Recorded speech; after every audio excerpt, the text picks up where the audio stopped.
അടിമാലി കൂമ്പൻപാറ ലക്ഷം വീട് ഉന്നതിയിൽ മണ്ണിടിഞ്ഞ് ഒരാൾ മരിച്ചതോടെ പ്രദേശവാസികൾ ആശങ്കയിലാണ്. ഉന്നതിയുടെ മുകൾ ഭാഗത്തായി 2 ആൾ പൊക്കത്തിൽ വിള്ളലുണ്ട്. വീണ്ടും മണ്ണിടിയുമെന്ന ഭയത്താൽ വീടൊഴിഞ്ഞു പോവുകയാണ് പ്രദേശവാസികൾ. അർജുൻ മട്ടന്നൂർ സംഭവസ്ഥലത്ത് നിന്ന് തത്സമയം ചേരുകയാണ് നമുക്കൊപ്പം.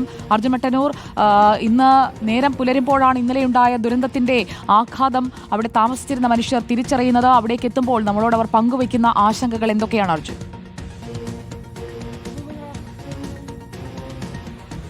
തീർച്ചയായും സുജയ, ഇന്നലെ രാത്രി നമ്മൾ അറിഞ്ഞതിനേക്കാൾ വലിയൊരു ചിത്രമാണ് ഇവിടെയുള്ളത്. വലിയൊരു ദുരന്തമാണ് ഇവിടെ നടന്നത് എന്ന് വ്യക്തമാണ്. നമ്മളിപ്പോൾ കാണുന്ന ദൃശ്യങ്ങൾ അത് പലായനത്തിൻ്റെ ദൃശ്യങ്ങളാണ്. അതായത് ഈ ഭാഗത്ത് ഇവിടെ ഇനി വാസം സാധ്യമല്ല എന്ന് തിരിച്ചറിഞ്ഞുകൊണ്ട് ഇവിടെ തൊട്ടടുത്തുള്ള വീടുകളിലുള്ള ആളുകളൊക്കെ തന്നെ എല്ലാം കെട്ടിപ്പിറക്കി മറ്റിടങ്ങളിലേക്ക് പോവുകയാണ്. ഇത്തരത്തിൽ വാഹനങ്ങളിൽ അവരുടെ സാധനങ്ങളും മറ്റും നിറച്ചുകൊണ്ട് പോവുകയാണ്. അത്രമേൽ വലിയ ഒരു ഭീഷണിയാണ് ഈ റോഡിന് താഴെ, ഈ മലയുടെ താഴെയുള്ള ഈ താഴ്വാരത്ത് താമസിക്കുന്നവർക്കുള്ളത്.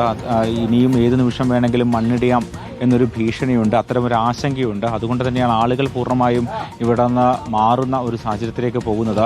നിരവധി വീടുകളുണ്ട്, നിരവധി കുടുംബങ്ങളുണ്ട്. ഇവരെങ്ങോട്ട് പോകും എന്നൊരു ചോദ്യം എല്ലാവരുടെയും മുന്നിലുണ്ട്. പക്ഷേ താൽക്കാലികമായി ക്യാമ്പുകളിലേക്കും മറ്റും മാറുക, അതിനുശേഷം ഒരു സ്ഥിരം സംവിധാനം മറ്റൊരിടത്ത് ലഭിക്കുമെന്ന പ്രതീക്ഷയിലാണ് ഈ ആളുകളൊക്കെ തന്നെ ഉള്ളത്. എന്തായാലും ഇവിടെ ഇനി താമസിക്കാൻ കഴിയില്ല എന്ന കാര്യം ഉറപ്പാണ്. അത് ആളുകൾ ഉറപ്പിച്ച് പറയുന്നുണ്ട്. ഈ ഭാഗത്തൊന്നും തന്നെ താമസിക്കാൻ കഴിയില്ല എന്ന കാര്യം ഉറപ്പാണ്. ചേട്ടാ, ഇതിപ്പം എല്ലാം എടുത്തുവിടുന്ന് പോവുകയാണോ? അതെ അതെ അതെ അതെ ഒട്ടക്കാൻ മാറുന്നത്? ഞങ്ങളിപ്പോൾ നിലവിൽ ഞങ്ങളുടെ പള്ളിയിലേക്ക് മാറുക. സ്ഥിരം സംവിധാനം എന്തെങ്കിലും ഉണ്ടാക്കണം. അത് പഞ്ചായത്തോ അധികൃതർ ആരെങ്കിലും കഴിഞ്ഞിട്ട് അങ്ങനെ സംവിധാനം ചെയ്തു തരേണ്ടി വരും. പറഞ്ഞോ അങ്ങനെ കാര്യങ്ങളൊക്കെ? ഇന്നലെ ക്യാമ്പിലായിരുന്നല്ലോ. എടുത്ത് പോവുകയാണ്. മുഴുവൻ സാധനമില്ല, കുറച്ച് ചെറുതൊക്കെ അവിടെ കിടക്കുന്നുണ്ട്. ഒന്നുകൂടി വരേണ്ടി വരും എടുക്കാനായിട്ട്. ഇപ്പോൾ പള്ളിയിൽ? അതെ അതെ അതെ അതെ. താമസമല്ല, സാധനം പള്ളിയിലേക്ക് ഷിഫ്റ്റ് ചെയ്ത് വെക്കും. ക്യാമ്പെന്ന് പറഞ്ഞാൽ അവിടെ ഇതെല്ലാം കൂടെ കൊണ്ടുവെക്കാനുള്ള സൗകര്യമില്ലല്ലോ. ഇപ്പം എല്ലാ വീട്ടുകാരും ഇവിടുന്ന് മാറാൻ വേണ്ടി സൗകര്യമായോ? അതിനുള്ള ശ്രമമാണ് നടത്തിക്കൊണ്ടിരിക്കുന്നത്. ഈ അപകട മേഖലകളിൽ നിന്നുള്ള മൊത്തം മാറാനുള്ള ഒരു സാഹചര്യമാണ് ചെയ്തുകൊണ്ടിരിക്കുന്നത്. അതോടൊപ്പം തന്നെ സുജിയ, ഇവിടെയുള്ള മറ്റേ പഞ്ചായത്ത് അധികൃതരും ഈ ആശാവർക്കർമാരും ഒക്കെ തന്നെയുണ്ട്. മാഡം, എങ്ങനെ നിങ്ങൾ മാഡം ആരാ? ഇവർക്ക് ഈ പറയുന്ന നേരത്തെ തന്നെ നിർദ്ദേശം നൽകിയിരുന്നോ? നൽകിയിരുന്നാണ് പറഞ്ഞത്. ശരി, ഇല്ലായിരുന്ന ആളുകൾ വന്ന് നേരത്തെ തന്നെ ഇവർക്ക് ആദ്യം കൊടുത്തിരുന്നു. അത് കഴിഞ്ഞിട്ട് പിന്നെ ഇന്നലെയോടുകൂടി വന്ന ആളുകളെ ക്യാമ്പിലേക്ക് മാറ്റാനുള്ള കാര്യങ്ങളൊക്കെ ചെയ്ത് കുറേ വീടുകളിലുള്ള ആളുകളെല്ലാം മാറ്റിയിരുന്നു.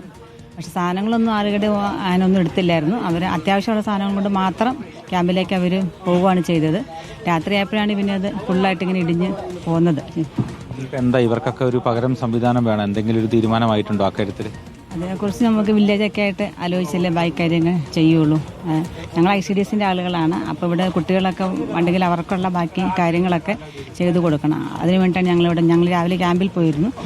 അപ്പം ക്യാമ്പിലുള്ള ആളുകളെല്ലാം ഇങ്ങോട്ട് പോകുന്നു എന്ന് പറഞ്ഞു. അതുകൊണ്ട് ഞങ്ങൾ രാവിലെ തന്നെ ഇങ്ങോട്ട് പോകുന്നതാണ്. അപ്പോൾ ഇവരൊക്കെ ഇപ്പോൾ താൽക്കാലികമായിട്ട് സാധനങ്ങൾ മറ്റു സ്ഥലങ്ങളിലേക്ക് കൊണ്ടുപോകുകയാണ്.